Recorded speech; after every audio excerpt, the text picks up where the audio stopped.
un organisme comme la Banque mondiale n'a jamais eu pour mission la réduction de la pauvreté ou l'éradication de la pauvreté. C'est pas ça du tout. La Banque mondiale a comme mission d'aider à transformer l'économie des pays du Sud pour que cette économie des pays du Sud soit la plus ouverte possible aux exportations, aux investissements des pays qui dominent l'économie mondiale. Bon. Alors, je dirais même que dans le rapport de la Banque mondiale aux pays du Sud, il y a un péché originel qui est le suivant. Et on est en Afrique, on est au Kenya. Et il faut connaître la chose suivante que je révèle dans le livre parce que ça va encore été écrit nulle part.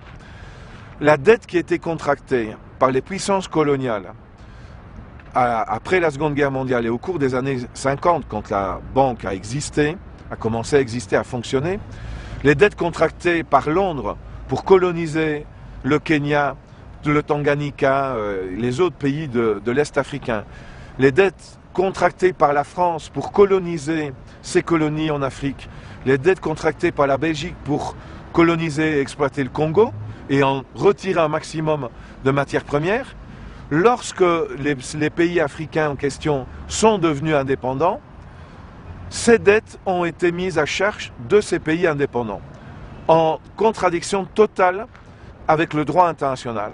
Parce qu'il est clair, selon le droit international, depuis le traité de Versailles à l'issue de la Première Guerre mondiale, que des dettes contractées par une puissance coloniale pour coloniser un pays ne peuvent pas être mises à charge d'une colonie lorsqu'elle arrive à l'indépendance.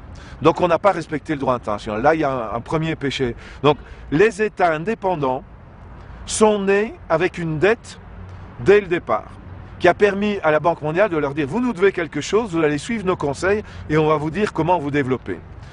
Et alors là, on est dans les années 60. Et la Banque mondiale dit aux pays du Sud « Endettez-vous un maximum pour construire de grandes infrastructures de manière à exporter vers le marché mondial vos richesses naturelles.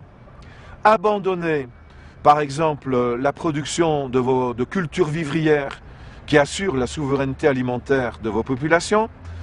Concentrez-vous sur l'agriculture de production du thé, du café, de la banane et d'autres produits tropicaux que vous allez exporter en Amérique du Nord, en Europe et au Japon, et vous allez importer les céréales qu'on produit très bien dans les pays tempérés du Nord, et on va vous les vendre à un prix très intéressant.